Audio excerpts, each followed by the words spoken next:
కోడలా ఎలా ఉందే ఈ దెబ్బ?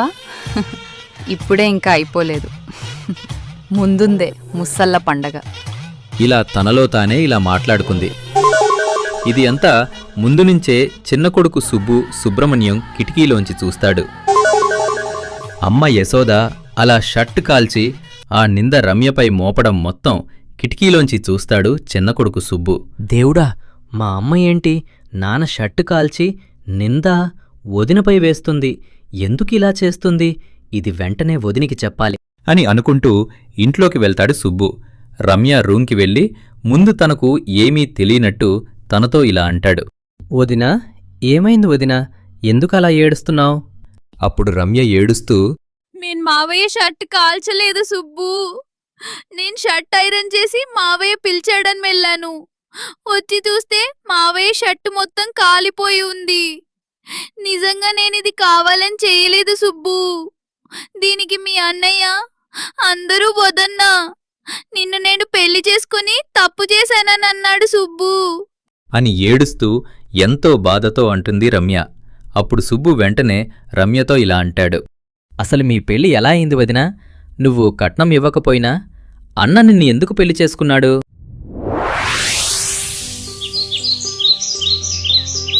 రమ్య నాన్న మల్లయ్య. మల్లయ్య వ్యవసాయం చేసేవాడు. తనకంటూ సొంత భూమి ఇల్లు లేదు. కౌలుకి తీసుకున్న పొలంలోనే వ్యవసాయం చేసేవాడు. దేవుడా, ఈసారి పంట బాగా పండాలి. అప్పు చేసి మరీ చాలా ఎక్కువ మొత్తంలో పంట వేశాను. ఈ వచ్చిన డబ్బులతో నా కూతురు పెళ్లి చేస్తాను. కొంత అప్పు కూడా తీరుస్తాను. అక్కడికి అప్పిచిన అప్పారావు వస్తాడు. మల్లయ్యతో ఇలా అంటాడు. ఏమయ్యా మల్లయ్య, అప్పు తీసుకుని చాలా ఏళ్ళవుతుంది. ఇప్పటివరకు అస్సలు కాదు కదా, వడ్డీ కూడా కట్టలేదు. పైగా ఈ పంట వేయడానికి కూడా నా దగ్గరే మళ్ళీ అప్పు చేశావు. అప్పారావు, ఈసారి ఖచ్చితంగా నీ అప్పు తీరుస్తాను. నన్ను నమ్ము. నా కూతురి పెళ్లి కూడా చెయ్యాలి అని అంటాడు మల్లయ్య. ఇకపోతే రమ్య కాలేజ్ ఫీజు కట్టకపోయేసరికి పాపం తను ఎగ్జామ్స్ కూడా రాయదు. అలా తనకి ఎంతో ఇష్టమైన చదువు కూడా దూరం చేసుకుంటుంది. అమ్మా రమ్య, నీకు పెళ్లి సంబంధం చూడమని పంతులుగారికి కబురు చేశానమ్మా. ఇప్పుడు నాకు పెళ్ళేంటి నాన్న? నేను కూడా బయట ఏదైనా పని చేస్తాను. నువ్వు పొలం కోసం, నా కాలేజ్ ఫీజు కోసం తీసుకున్న అప్పులు తీర్చేస్తాను నాన్న. చూడు రమ్య, ఒక తండ్రిగా ఉండి కూడా నీకు ఏమీ చేయలేకపోతున్నాను. మంచి చదువు ఏమీ ఇవ్వలేకపోతున్నాను. దానికి నేను రోజూ బాధపడుతున్నానమ్మా. అలాంటిది నిన్ను బయట పని చేయించలేను. రోజు రోజుకి నా వయసు మీద పడుతుందమ్మా. నీకు పెళ్లి చేస్తే నా బాధ్యత తీరుతుంది. ఇక అప్పు అంటావా? ఈసారి నేను దాచుకున్న డబ్బులు ఇంకా అప్పు చేసి మరీ భూమి కౌలకి తీసుకొని పంట వేశాను. అది బాగా పండితే నా అప్పు కొంత తీరుతుంది. నీ పెళ్లి జరుగుతుంది అని అంటాడు మల్లయ్య. రమ్య రోజు తన వాకిట్లో పండిన కూరగాయలతోనే వంట చేసేది. చిన్న వయసులోనే అమ్మ దూరమైనా ఇంట్లో పనులన్నీ నేర్చుకుని పెద్ద జ్ఞానం తెచ్చుకుంది. ఇకపోతే కుమార్ కాలేజ్ పూర్తి కాగానే తనకి బ్యాంకులో ఉద్యోగం వస్తుంది. మల్లయ్య పైన ఒక ఇన్సూరెన్స్ ఉంటుంది. ప్రతి సంవత్సరం కొంత డబ్బు బ్యాంకులో కట్టేవాడు.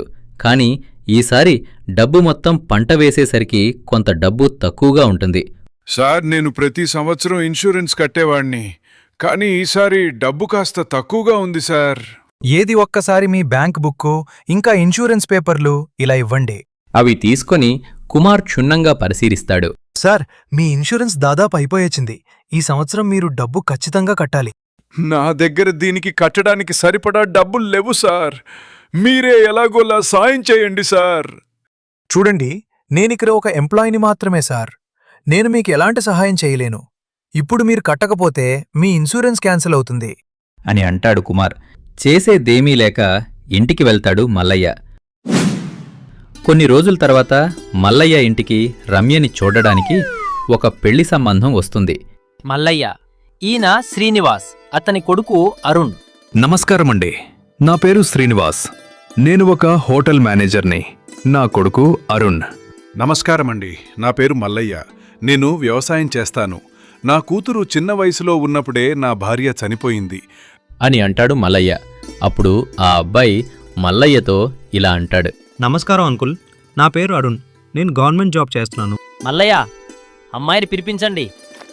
రమ్య లోపల నుంచి సిగ్గుపడుతూ వస్తుంది. నీ పేరేంటమ్మా?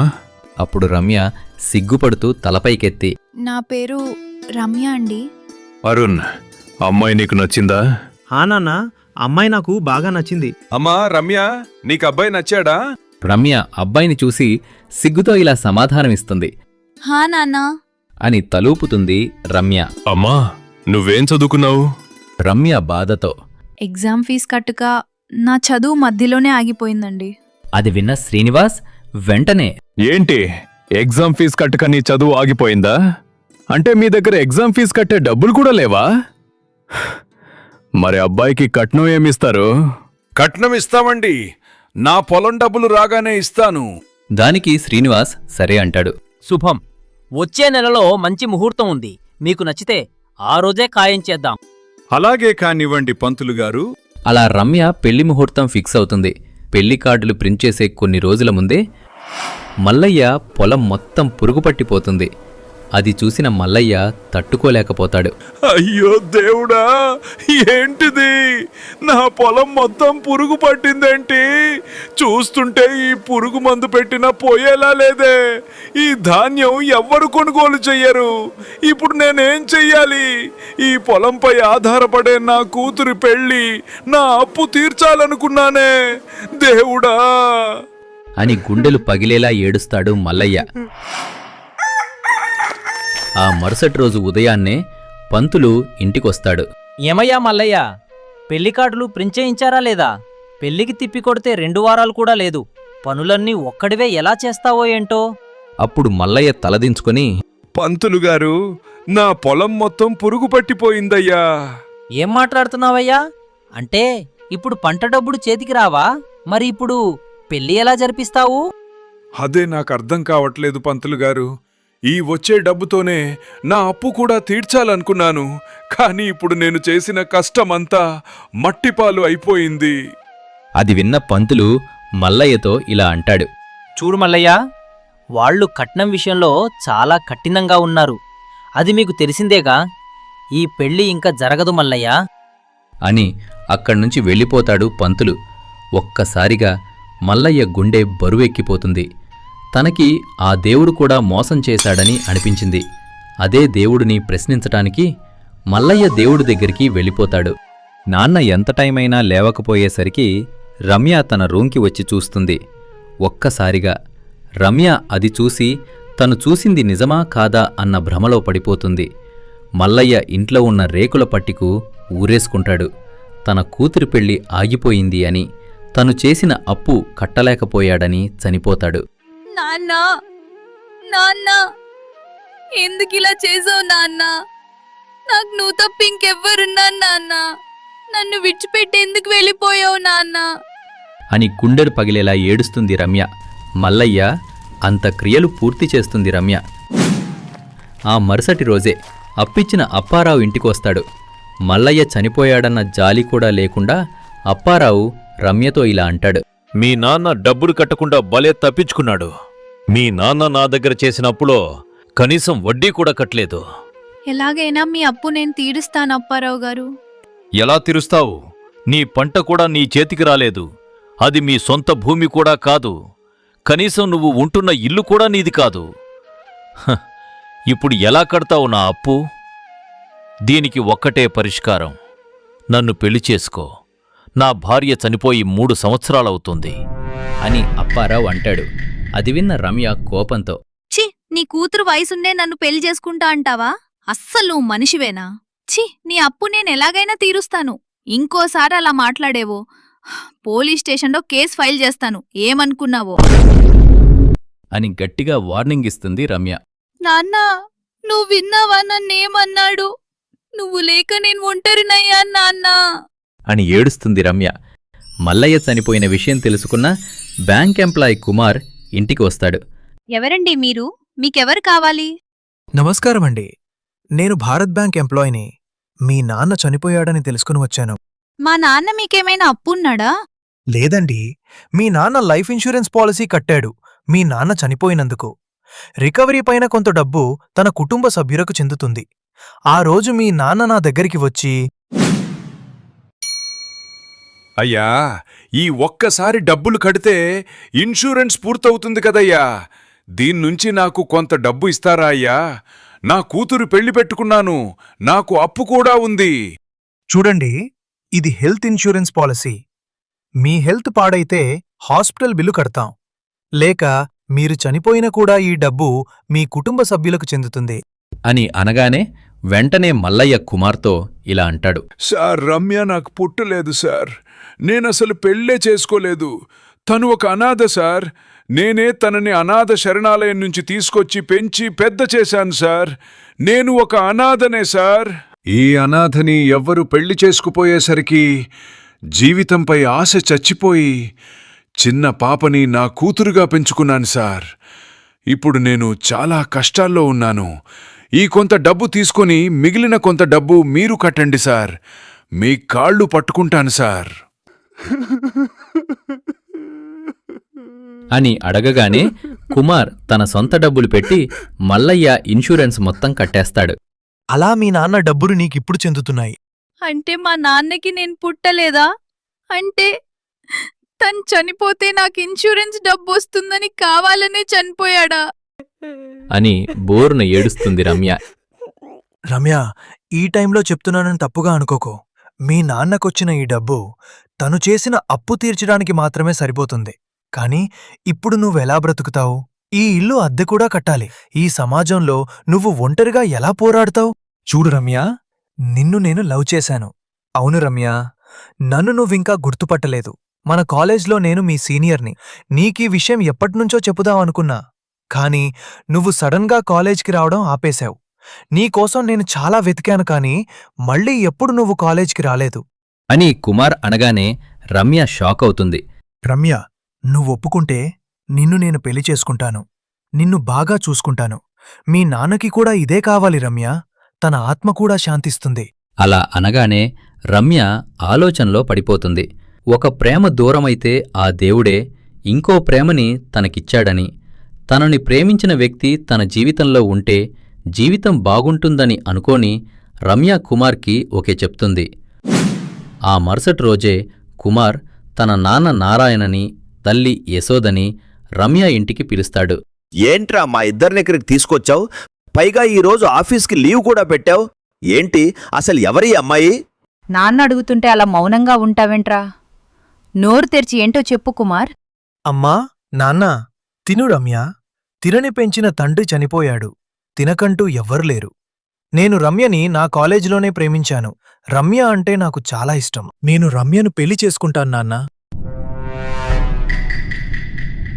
ఏంటి ఈ అమ్మాయిని నువ్వు ప్రేమించావా? తినకంటూ ఇప్పుడు ఎవ్వర్లేరా? నువ్విప్పుడు ఈ అమ్మాయిని పెళ్లి చేసుకుంటావా? అస్సలు తినని పెంచిన తండ్రి చనిపోతే తినని కన్న తల్లిదండ్రులెవరు? ఈ అమ్మాయి ఏ కులం ఏ మతం ఏమీ తెలియందే పెళ్లి చేసుకుంటావా? కనీసం తినని పెళ్లి చేసుకుంటే నీకు రూపాయి కట్నమైనా వస్తుందా? అసలు నీకు బుర్ర ఉండే మాట్లాడుతున్నావా కుమార్? మేమీ పెళ్లికి అస్సలు ఒప్పుకోం. చూడండి, మీరు ఒప్పుకున్నా ఒప్పుకోకపోయినా రమ్యనే నేను పెళ్లి చేసుకుంటాను. అది కూడా నేను గుడిలో పెళ్లి చేసుకుంటాను. నాకు గ్రాండ్గా పెళ్లి చేసుకోవాలని ఆశలేమి లేవు. నాకు ప్రేమించిన అమ్మాయి జీవితాంతం నాతో తోడుగా ఉంటే చాలు అని అంటాడు కుమార్. అలా తనని ఒక అమ్మవారి గుడిలో పసుపు తాడు కట్టి పెళ్లి చేసుకుంటాడు కుమార్. అలా నువ్వు చెన్నై కాలేజీలో చదువుతున్నప్పుడు మీ అన్నయ్యకి నాకు పెళ్లి జరిగింది. అలా వదిన జీవితంలో జరిగిన నిజమంతా తెలుసుకుంటాడు సుబ్బు. ఇప్పుడు నేను వదినికి అమ్మ ఇలా చేస్తుంది అని చెప్తే బాధపడుతుంది. ఇప్పుడు వద్దులే, టైం వచ్చినప్పుడు అంతా చెప్తాను. అలాగే నిలబడిపోయావేంటి? ఏం ఆలోచిస్తున్నావు సుబ్బు? ఏం లేదు వదినా, నువ్వు పెళ్లి కాకముందు ఇన్ని కష్టాలు అనుభవించావా అని అనుకుంటున్నాను. అలా కవర్ చేస్తాడు సుబ్బు. నువ్వేం బాధపడకు వదినా, అన్నయ్య అలా కోపంలో అనుంటాడే తప్ప కావాలని ఎప్పుడనడు. తనకి నువ్వంటే చాలా ఇష్టం అని అక్కడ్నుంచి వెళ్ళిపోతాడు సుబ్బు. సుబ్బు తన లవర్ అపూర్వకిచ్చిన మాట కోసం అప్పట్నుంచి ఇంగ్లీష్ నేర్చుకుని ఎలాగైనా జాబ్ కొట్టి తనని పెళ్లి చేసుకోవాలన్న సంకల్పంతో ఉంటాడు. ఇంగ్లీష్ నేర్చుకోవటానికి ఒక బుక్కు కొనుక్కొని ఎంతో శ్రద్ధగా చదువుకుంటాడు. I'm Subrahmanyam. I completed my degree in SR college with 80% అని సుబ్బు అద్దం ముందు నిల్చుని కాన్ఫిడెంట్గా మాట్లాడడం ప్రాక్టీస్ చేస్తాడు. ఇదంతా డోర్ దగ్గర నిల్చుని అమ్మ యశోద చూస్తుంది. చూసి, వీడేంటి ఇలా అద్దం ముందు నిల్చుని తనలో తానే మాట్లాడుకుంటున్నాడు?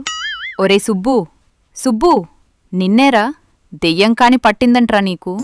ఏంట్రా ఇది? నీలో నువ్వే మాట్లాడుకుంటున్నావు. నిన్ను మన ఊరు దర్గా దగ్గరకు తీసుకెళ్తా పదా.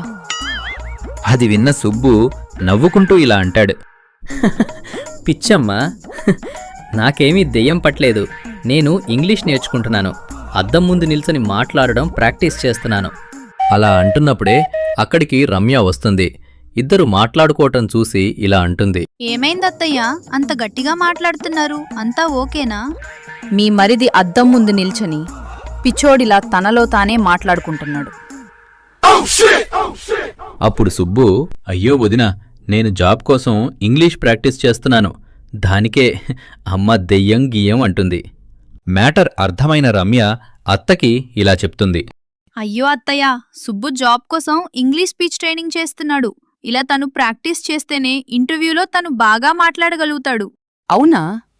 నేనింకేమైందో అనుకున్నాను కోడ్లా. సుబ్బు, నేను నీకు ఇంగ్లీష్లో హెల్ప్ చేయగలుగుతాను. ఎందుకంటే నేను చిన్నప్పటినుంచి ఇంగ్లీష్లో ఫస్ట్. దీనికి ఇంగ్లీష్ కూడా వచ్చా? సరే అమ్మా, చిన్నోడికి నువ్వు హెల్ప్ చెయ్యు అని మనసులో ఒకటి పెట్టుకొని బయటికి ఒకటి మాట్లాడుతూ అక్కడ నుంచి వెళ్ళిపోతుంది అత్త యశోద. వదినా, నీకింగ్లీష్ వచ్చా?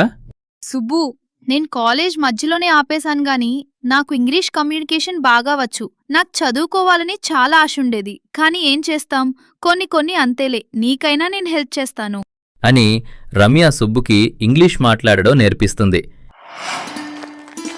ఇకపోతే ఆ మరుసటి రోజే నారాయణ చెల్లెలు లలిత ఇంటికొస్తుంది. నారాయణ తన చెల్లి రావడం చూసి చాలా సంతోషిస్తాడు. ఎలా ఉన్నావన్నా? బాగున్నాను చెల్లి, నువ్వెలా ఉన్నావురా? ఎన్ని రోజులవుతుందిరా నిన్ను చూసి? బావుగారు రాలేదా? నేను బావున్నానన్నయ్య. మీ బావగారికి ఆఫీస్లో లీవ్ ఇవ్వలేదంట. అందుకే నేనే నిన్ను చూసి వెళ్దామని వచ్చానన్నయ్య. అవునా? సరేలే. నా కోడళ్ళు ఎలా ఉన్నారు? నీ కోడలకే బానే ఉన్నారు. ఇద్దరు జాబ్ చేస్తూ చాలా బిజీ అయిపోయారు. యశోద లలిత గొంతు విని లోపల గదిలోంచి వస్తుంది. లలిత, ఎప్పుడొచ్చావ్? ఎన్ని రోజులవుతుంది నిన్ను చూసి? ఎలా ఉన్నావు? నేను బాగున్నాను లలిత. నువ్వెలా ఉన్నావు? నేను బాగున్నాను. అవును, కుమార్ ప్రేమించి గుడిలో పెళ్లి చేసుకున్నాడంట. అవును చెల్లి, ఈ విషయం నీకు చెప్పాలనుకున్నాను. ఒకరోజు కలిసి చెప్పుదామని అనుకున్నాను. ఏం చేస్తాం? వాడి పెళ్లి ఎంతో ఘనంగా చెయ్యాలనుకున్నాడు మీ అన్నయ్య. కాని వాడిలా చేశాడు.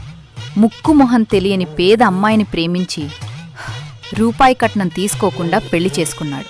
కట్నంది ఏముంది వదినా? ముందు అమ్మాయి బావుండాలి కాని ఇంటికి పెద్ద కోడలికి గుణం, మంచి నడవడిక, పద్ధతులు తెలిసిన అమ్మాయితే చాలు అని లలిత అనే లోపే అక్కడికి రమ్య వస్తుంది. లలితను చూసి, ఎలా ఉన్నారు పిన్ని గారు? ఎప్పుడొచ్చారు? తినే లలిత, నా కోడలు రమ్య. హో, నువ్వేనా రమ్య? అయినా నీకు నేను ఎలా తెలుసమ్మా? మీవి మావయ్యవి పాత ఫొటోస్ చూశాను పిన్నిగారు, అందుకే గుర్తుపట్టాను. అవునా? నువ్వు చాలా ఫాస్ట్ ఉన్నావమ్మా. అన్నయ్య, నీ కోడలు లక్షణంగా ఉంది అని రమ్యని చూసి అంటుంది లలిత. అది విన్న యశోద, ఉంటుంది, ఎందుకుండదు? అప్పుడే అక్కడికి ఆఫీస్ నుంచి కుమార్ ఇంటికొస్తాడు. కుమార్ సుబ్బులు అత్త లలితను చూసి ఇలా అంటారు. అత్తయ్యా, ఎప్పుడొచ్చావు అత్తయ్యా? అప్పుడెప్పుడో చూశాను. ఇన్ని రోజులు పట్టిందా ఇంటికి రావడానికి?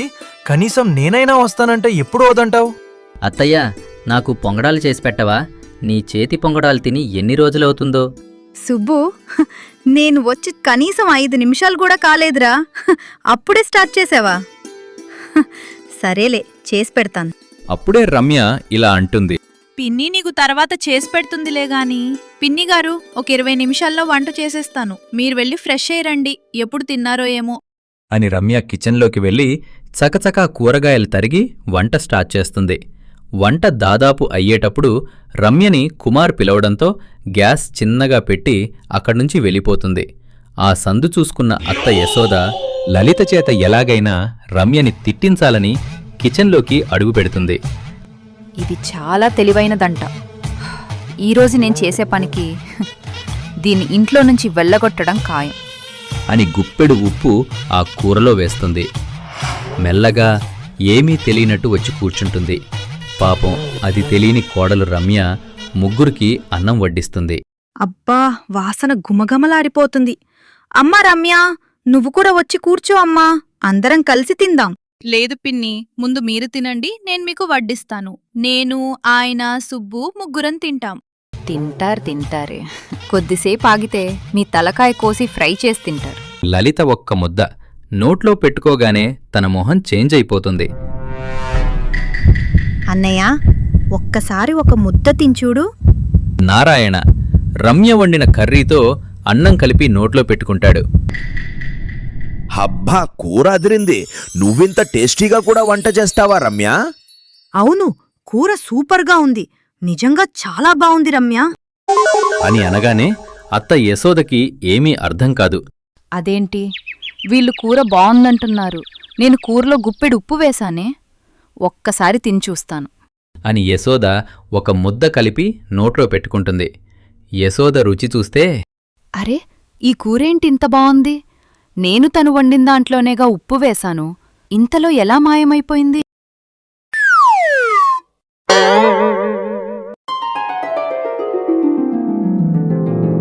అత్త యశోద కూరలో ఉప్పు వేస్తుంది మొత్తం. చాటుగా సుబ్బు చూస్తాడు. అమ్మా, ఎన్నిసార్లు ఇలా చేస్తావమ్మా? యశోద అక్కడ్నుంచి వెళ్ళిపోతుంది. కొద్దిసేపటి తర్వాత రమ్య అక్కడికొస్తుంది. స్టవ్ ఆఫ్ చేద్దాం అనుకునేలోపే అక్కడికి సుబ్బు వస్తాడు. వదినా? హా మరిదిగారు, వంట అయిపోయింది, ఒక 10 మినిట్స్లో పెట్టేస్తాను. లేదు వదినా, నీకొక విషయం చెప్పాలి. ఇది నీకు ముందే చెప్దాం అనుకున్నాను కానీ చెప్పలేదు. కానీ ఇప్పుడు తప్పట్లేదు. అమ్మ, నువ్వు వండిన కూరలో ఉప్పు వేసింది వదినా. అది విన్న రమ్య షాక్ అవుతుంది. ఏంటి అత్తయ్య, నేను వండిన కూరలో ఉప్పు వేయటమేంటి? నేను నమ్మను. అత్తయ్య ఎందుకలా చేస్తుంది? అప్పుడు సుబ్బు, కావాలంటే ఒక్కసారి కూర రుచి చూడు వదినా అని సుబ్బు అనగానే రమ్య డౌట్గానే కూర టేస్ట్ చేస్తుంది. ఏంటిది, మొత్తం ఉప్పగా ఉందేంటి? అంటే నిజంగా అత్తయ్య నేను వండిన కూరలో ఉప్పేసిందా? ఇప్పుడు వండిన కూరలో ఉప్పే కాదు వదినా, నువ్వు ఐరన్ చేసిన నాన్న షర్ట్ కాల్చింది, నిన్ను టీకి బదులుగా గ్రీన్ టీ తెమ్మని చెప్పి నాన్నచే తిట్లు తినిపించింది, అన్నీ అమ్మే వదినా.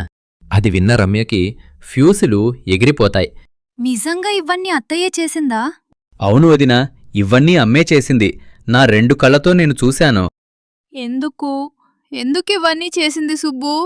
ఎందుకంటే అమ్మకి నువ్వంటే ఇష్టం లేదు వదినా. నువ్వు కట్నం తేకుండా వచ్చావన్నా కోపం. అందుకే నిన్ను వీళ్ళచే ఇంట్లో నుంచి బయటికి గెంటించి అన్నకి ఇంకో పెళ్లి చేద్దాం అనుకుంటుంది. నేను ఇప్పటి వరకు అత్తయ్యే నాకు తోడుగా ఉంది అని అనుకున్నాను, కానీ ఇలా చేస్తుంది అని అస్సలనుకోలేదు. అని రమ్య చాలా బాధపడుతుంది. వదినా, అమ్మకి సరైన బుద్ధి చెప్పాలి వదినా. నీ విలువెంటో తెలిసేలా చేద్దాం వదినా అవును సుబ్బు, తనే నాతో ప్రేమగా ఉండేలా చేస్తాను అని అంటుంది రమ్య. కానీ ఇప్పుడు ఈ కూర సంగతెలా సుబ్బు? ఇంకో 10 నిమిషాల కూర రెడీ అవుతుందని చెప్పాను. అప్పుడు సుబ్బుకి బ్రహ్మాండమైన ఐడియా వస్తుంది. వదినా, నా దగ్గర ఒక ఐడియా ఉంది. ఇంట్లో ఒక 10 నిమిషాల్లో వంట రెడీ అవుతుందన్నావుగా, మనింటికి కొద్ది దూరంలోనే డాబా ఉంది. నేను వెళ్ళి 5 నిమిషాల్లో కర్రీ తీసుకొస్తాను.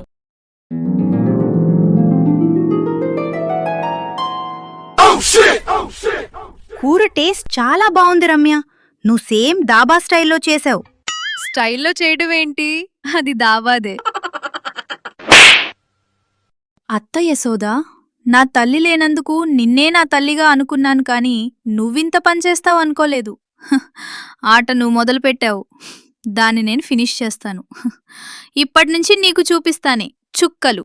కోడలు రమ్య అత్త గురించి నిజం తెలుసుకొని మరిది సుబ్బుతో చేతులు కలిపి యశోదని ఏం చెయ్యబోతుంది అది తెలుసుకోవాలంటే కట్నం తేని కోడలు పార్ట్ 3 కోసం పాలడబ్బా స్టోరీస్ ఛానల్ని సబ్స్క్రైబ్ చేసుకోండి.